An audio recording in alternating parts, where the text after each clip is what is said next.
চাইননৰ সমূহ দৰ্শকক ইংৰাজী নৱবৰ্ষৰ শুভেচ্ছা জনাইছোঁ। অভিশপ্ত 2025ক বিদায় জনাই আশা আৰু প্ৰত্যাশাৰে ভৰা 2026ক এয়া আদৰণি জনোৱাৰ সময়। আজি ইংৰাজী নৱবৰ্ষৰ প্ৰথমটো দিন আৰু এই পহিলা দিনটোতে এতিয়া লোকে লোকাৰণ্য হৈ পৰিছে ডিব্ৰুগড়ৰ জগন্নাথ মন্দিৰ। ডিব্ৰুগড় খনিকৰত অৱস্থিত এই জগন্নাথ মন্দিৰতে নেদেখাজনৰ আশীষ বিচাৰি ভক্তসকলে এতিয়া ভিৰ কৰা পৰিলক্ষিত হৈছে। এই মুহূৰ্তত সেই সামগ্ৰিক মই দৃশ্যাংক দেখুৱাবলৈ চেষ্টা কৰিছোঁ। এনেদৰেই নেদেখাজনৰ আশীষ বিচাৰি আজিৰ নৱবৰ্ষৰ প্ৰথম দিনটোতেই বিভিন্ন প্ৰান্তৰ পৰা লোকে ভৰি পৰিছে আৰু হাজাৰ হাজাৰ ভক্তপ্ৰাণ ৰাইজ ইয়াত অংশগ্ৰহণ কৰিছে। এক লোকে লোকাৰণ্য পৰিৱেশ ধৰিব পাৰি।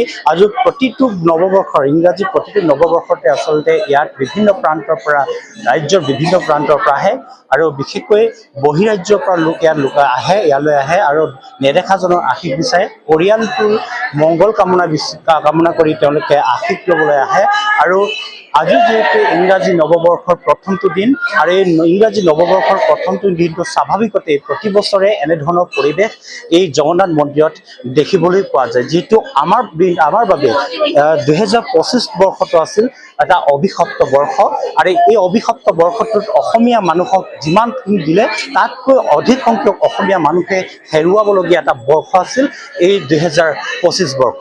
আৰু যাতে 2025 বৰ্ষটোৰ দৰে যাতে অভিশপ্ত বৰ্ষ যাতে এবাৰ 2026 নহয় তাৰ বাবে সকলোৱে আচলতে এনেধৰণে বিভিন্ন ভক্তসকলে লোকসকল আহিছে যাতে পৰিয়ালটো যাতে নিজৰ ৰাজ্যখনত যাতে কুশল মংগল কামনা কৰে তাৰ বাবে আচলতে বিভিন্ন ভক্তপ্ৰাণ ৰাইজ আহে। তেওঁলোকে মংগল কামনা বিচাৰে আৰু মই আগতে কৈছোঁ যে 2025 বৰ্ষটো আছিল আমাৰ বাবে এটা অভিশপ্ত বৰ্ষ আৰু এই অভিশপ্ত বৰ্ষটোৰ দৰে যাতে 26টো নহয় তাৰ আশা আৰু প্ৰত্যাশাৰে ভৰা এটা বৰ্ষ হওক 2026 তাৰে সকলোৱে কামনা কৰে।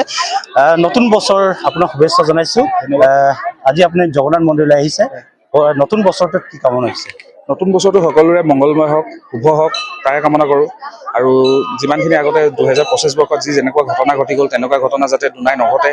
আজি যেনেকৈ হ'লেও 25 বৰ্ষৰ ঘটনাটো আপোনালোকে সকলোৱে নিশ্চয় জানে। জুবিন গাৰ্গৰ নিচিনা এজন আমি মহান শিল্পীক আমি হেৰুৱাইছোঁ আৰু তেনেকৈ আমি আৰু অন্য কিছুমানক এনেকৈ হেৰুৱাব খোজা নাই। আৰু যিমানখিনি হওক যেনেকৈ হওক সকলোকে আকৌ কৈছোঁ ধন্যবাদ জনাইছোঁ মই সকলোকে যে ইমানখিনি আপোনালোকে ভালকৈ ইয়াত আহি পিনে ইমান ধুনীয়াকৈ সুকলমে পৰিচালনা কৰিছে মন্দিৰ কমিটিখনক, তাকে মই কামনা কৰিছোঁ। সকলোৱে আচলতে বিচাৰে যে 2025 বৰ্ষটো যিটো অভিশপ্ত বৰ্ষ আৰু এই অভিশপ্ত বৰ্ষটোৰ দৰে 2026 যাতে নহওক, 2026 যাতে আশা আৰু প্ৰত্যাশাৰে ভৰা এটা বৰ্ষ হওক আৰু সেয়া সকলোৱে কামনা কৰিছে। আৰু সেইবাবে এই জগন্নাথ মন্দিৰত এনেধৰণে বিভিন্ন প্ৰান্তৰ পৰা লোকে লোকাৰণ্য হৈ পৰে আৰু তেওঁলোকে নেদেখাজনৰ আশীষ বিচাৰি বন্তি প্ৰজ্বলন কৰিবলৈ এনেধৰণৰ বিভিন্ন প্ৰান্তৰ পৰা লোকসকল আহিছে। আৰু মই কিছুসকল লোকৰ পৰা কিছু কথা জানিবলৈ চেষ্টা কৰিম যে তেওঁলোকে আচলতে নতুন বছৰটো আচলতে কি বিচাৰে। আপোনাৰ নতুন বছৰ শুভেচ্ছা জনাইছোঁ। বাইদেউ ক'ৰ পৰা আহিছে? চকিৰি ডিব্ৰুগড়ৰ। কি বিচাৰিছে? মই একো বিচৰা নাই, নতুন বৰ্ষত যাতে ভালেই যাওক বুলি ভগৱানক দৰ্শন কৰিবলৈ আহিলোঁ। সকলোৱে জানে যে 2025 বৰ্ষটোৰ বাবে আমাৰ বাবে অত্যন্ত এটা বেয়া দিন আছিলে। জুবিনদাৰ মৃত্যু আমাৰ বাবে আটাইতকৈ ক্ষতি। এই নতুন বছৰটোত কি ক'ব? নতুন বছৰটো যাতে ভালে ভালে যাওক চবৰে, সেইটোৱে ক'ম। জুবিনদাৰ ন্যায় পোৱাটো সেইটো লাগে, তেখেতৰ ন্যায়টো হ'ব লাগে। যিহেতু তেখেত অসমৰ এটা শিল্পী আছিল, মানে ছিংগাৰ আছিল। তেখেতৰ ন্যায়টো পাব লাগে। 18 ডিচেম্বৰত যিহেতু তেখেতৰ ন্যায় ঘোষণা কৰিম বুলি হৈছিলে, এতিয়ালৈকে সেই ঘোষণাটো হোৱা নাই। ঘোষণাটো হ'ব লাগে। 26ত সেই বৰ্ষটোত আমাৰ বাবে এটা ভাল খবৰ আহক আৰু যাতে 25ত যি ধৰণৰ আমাৰ বাবে আটাইতকৈ বেয়া দিন আছিল 26ত সেই ভাল খবৰটো আহক যে জুবিনদাৰ মৃত্যু কিদৰে হৈছিল। বাইদেউ ক'ব আহিছে? আমি ডিব্ৰুগড়ৰ পৰা আহিছোঁ। কি বিচাৰিছে নতুন বছৰটো? নতুন বছৰ চবৰে শুভ হোৱাটোৱে বিচাৰোঁ। আমাৰ বাবে 25ৰ বৰ্ষটো অতি বেয়া দিন আছিলে। হয়, 26ত কি বিচাৰিছে? 26ত হয় জুবিনদাৰ ন্যায় পোৱাটোৱে বিচাৰোঁ। সেইটোৱে বিচাৰোঁ। আমি কামনা কৰোঁ যে জুবিনদাৰ ন্যায় পাওক। প্ৰতিজন ভক্তই আচলতে বিচাৰে যে আমাৰ আটাইতকৈ সম্পদ, অসমীয়া জাতিৰ আটাইতকৈ সম্পদ, আমাৰ স্বাভিমান জুবিন গাৰ্গৰ ন্যায় পোৱাটো আজি আচলতে 26ৰ বৰ্ষটো যাতে জুবিন গাৰ্গে ন্যায় পাওক আৰু যাতে 25ৰ যিটো অভিশপ্ত যিটো আমাৰ দিন আছিল, অভিশপ্ত যি বৰ্ষ আছিল, সেই অভিশপ্ত বৰ্ষটো যাতে 26ত নহয় তাৰে সকলোৱে বিচাৰিছে। আৰু মই সামগ্ৰিক দৃশ্যাংক পুনৰবাৰ দেখুৱাবলৈ চেষ্টা কৰিম যে এইফালে আচলতে আপোনালোকে চাব পাৰে যে সাংঘাতিক ধৰণৰ এটা ভিৰ দেখিবলৈ পোৱা গৈছে, যে লোকে লুকাই বিভিন্ন প্ৰান্তৰ পৰা লোকসকল আহিছে নেদেখাজনৰ আশীষ বিচাৰিবলৈ আচলতে এনেধৰণৰ ভিৰ লোৱা পৰিলক্ষিত হৈছে। লোকে লুকাই বীৰ দি বাট নোপোৱা অৱস্থাৰ এনেধৰণৰ সৃষ্টি হৈছে। এয়া ডিব্ৰুগড় মহানগৰৰ যি উপকণ্ঠ অঞ্চল, খনিকৰৰ দৃশ্যাংশ আৰু খনিকৰৰ এই জগন্নাথ মন্দিৰত যিহেতু প্ৰতি বছৰে বিশেষ এটা তেওঁলোকৰ দিনবিলাকত এনেধৰণৰ লোকে লুকাই হৈ পৰে, ভক্তপ্ৰাণ ৰাইজ যাতে ইয়াত ভিৰ কৰা পৰিলক্ষিত হয়।